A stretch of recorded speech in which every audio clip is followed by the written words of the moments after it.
ஆண்டவராகிய இயேசு கிறிஸ்துவின் நாமத்தில் உங்கள் யாவருக்கும் என் அன்பின் வாழ்த்துக்கள். இந்த நாளின் தியானத்தின் தலைப்பு விண்வெளி வீரர், தி ஏஞ்சல்ஸ். வாசிக்க வேண்டிய வேத பகுதி லூக்கா 2ஆம் அத்தியாயம் முதல் 14 வசனங்கள்.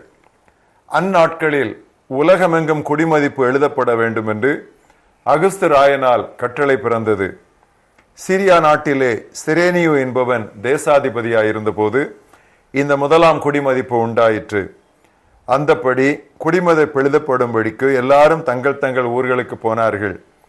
அப்பொழுது யோசேப்பும் தான் தாவீதின் வம்சத்தானும் குடும்பத்தானுமாயிருந்தபடியினாலே தனக்கு மனைவியாக நியமிக்கப்பட்டு கர்ப்பவதியான மரியாளுடனே குடிமதிப்பு எழுதப்படும்படி கலிலேயா நாட்டிலுள்ள நாசரேத்தூரிலிருந்து யூதேயா நாட்டிலுள்ள பெத்லெகேம் என்னும் தாவீதின் ஊருக்கு போனான்.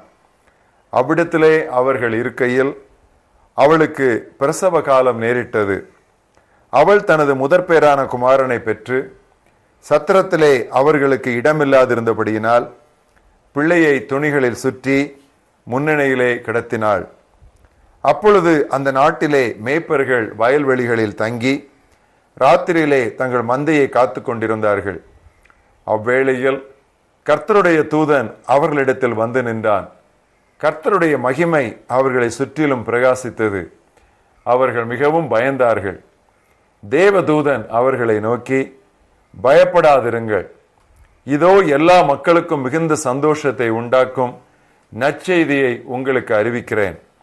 இன்று கர்த்தராகிய கிறிஸ்து என்னும் இரட்சகர் உங்களுக்கு தாவீதின் ஊரிலே பிறந்திருக்கிறார். பிள்ளையை துணிகளில் சுற்றி முன்னணியிலே கிடத்தி இருக்க காண்பீர்கள். இதுவே உங்களுக்கு அடையாளம் என்றான். அந்த சனமே பரமசேனையின் திரள் அந்த தூதனுடனே தோன்றி, உன்னதத்திலே இருக்கிற தேவனுக்கு மகிமையும் பூமியிலே சமாதானமும் உண்டாவது, மனுஷர் மேல் பிரியமும் உண்டாவதாக என்று சொல்லி தேவனை துதித்தார்கள். இன்றைய மனப்பாட வசனம் சங்கீதம் 103:21. கர்த்தருக்கு பிரியமானதை செய்து அவரது பணியாளராயிருக்கும் அவரது சர்வ சேனைகளே அவரை போற்றுங்கள். Praise the Lord, all his heavenly hosts, you his servants who do his will. கீழ்ப்படிந்தோர் வரிசையிலே நேற்று கிழக்கிலிருந்து வந்த ஞானிகளை குறித்து நாம் தியானித்தோம். கிறிஸ்துமஸினுடைய கதாபாத்திரங்களிலே நல்ல பாத்திரங்கள் அத்தனை பேரும் ஏதாவது ஒரு வழியில் கீழ்ப்படிதலுக்கு முன்மாதிரிகளாக திகழ்கிறார்கள். இன்றைக்கு நாம் தேவதூதர்களை குறித்து பார்க்கிறோம். சகரியாவுக்கு யோவான் பிறப்பான் என்றும் மரியாளுக்கு இயேசு பிறப்பார் என்றும் முன்னறிவித்தது காபிரியேல் தூதன். ஆனால் யோசேப்புக்கும் மேய்ப்பர்களுக்கும் தோன்றியது கர்த்தருடைய தூதன் என்று மட்டும் குறிப்பிடப்பட்டுள்ளான். அதுவும் காபிரியேலாய் இருக்கலாம். வேதத்தில் 2 தூதர் பெயர்தான் சொல்லப்பட்டுள்ளனர். அடுத்தது மிகாவேல். காபிரியேல் பொதுவாக தேவ திட்டத்தை அறிவிக்கும் தூதுவனாய் செயல்பட்டான். தானியேல் 8ஆம் அத்தியாயம் 9ஆம் அத்தியாயத்திலேயும் அவன் அப்படியே வருகிறான். விண்தூதர் பேரணியை சேர்த்து கிறிஸ்துமஸ் சம்பவத்தில் நாம் சந்திக்கும் தூதர்கள் அனைவரும் குறிப்பிட்டதொரு பணிக்காய் மண்ணுலகிற்கு அனுப்பப்பட்டவர்கள். அவர்களது வேலை முடிந்ததும் அவர்கள் திரும்ப விண்ணகம் சென்று விட்டனர். இன்றும் தமது மக்களுக்கு தொண்டாற்ற கடவுளால் அனுப்பப்பட்டவர்களாய் தூதர்கள் வருகின்றனர். எபிரேயர் 1ஆம் அத்தியாயம் 14ஆம் வசனத்திலே வாசிக்கிறோம், ரட்சிப்பை சுதந்தரிக்க போகிறவர்களை நிமித்தமாக ஊழியம் செய்யும்படிக்கு அவர்கள் எல்லாரும் அனுப்பப்படும் பணிவிடை ஆவிகளாய் இருக்கிறார்களே. ஆனால் இன்றைக்கு முற்றுப்பெற்ற வேதம் நம் கையில் இருக்கிறபடியால் பொதுவான காரியங்கள் எல்லாவற்றிற்கும், தனிப்பட்ட குறிப்பான காரியங்கள் பெரும்பாலானவற்றிற்கும் நமக்கு தேவையான தேவ நடத்துதல் எழுதப்பட்ட திருவசனத்தின் மூலமாகவே வருகிறது. நடத்துதலுக்கு பிரதானமும் அடித்தளமுமான திருவசனத்தை நாம் விட்டுவிட்டால் ஆவி மண்டலத்தில் நாம் வஞ்சகத்திற்குள் மாட்டிக்கொள்வது உறுதி. கருப்புடை அணிந்து கொம்புகளோடும் வாளோடும் நம்மிடம் வர சாத்தான் ஒரு முட்டாளா? அவன் பொதுவாக பிரகாசமான வெளிச்சத்திலேயே தோன்றுவான். அதைத்தான் 2 கொரிந்தியர் 11:14 வாசிக்கிறோம். சாத்தானும் ஒளியின் தூதனுடைய வேஷத்தை தரித்துக் கொள்ளுவானே. தூதரை குறித்த சங்கீதக்காரன் தாவீதின் வர்ணனை கீழ்ப்படிதலுக்கான சவால் நிறைந்த அறைகூவலாகும். சங்கீதம் 103:20-21 அவர் இப்படி எழுதி வைத்திருக்கிறார்: கர்த்தருடைய வார்த்தையை கேட்டு அவருடைய வசனத்தின்படி செய்கிற வலிமை மிக்கோராகிய அவருடைய தூதர்களே, அவரை போற்றுங்கள்.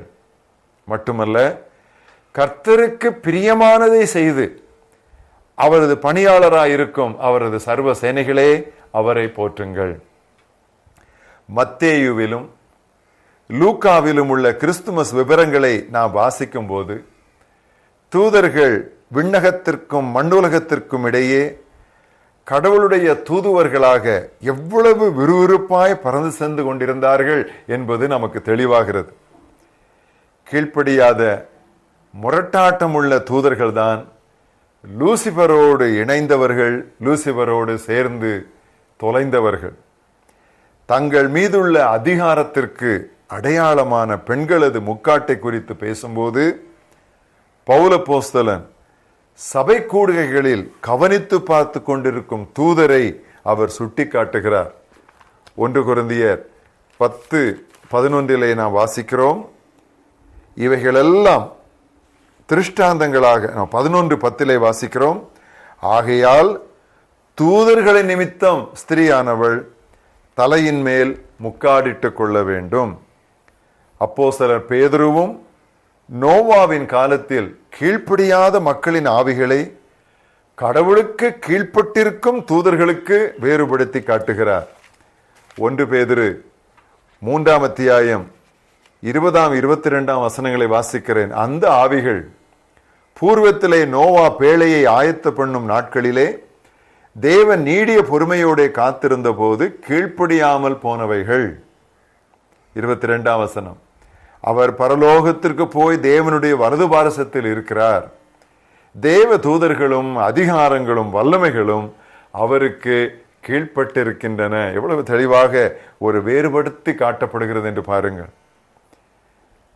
நாம் எல்லாரும் சேர்ந்து தூதர்களை பார்த்து சொல்லுவோம், கீழ்ப்படிதல் ஒரு கொண்டாட்டம் என்று எங்களுக்கு சொல்லித்தரும் விண்வெளி வீரர்கள், உங்களுக்கு எங்கள் மனமார்ந்த நன்றி.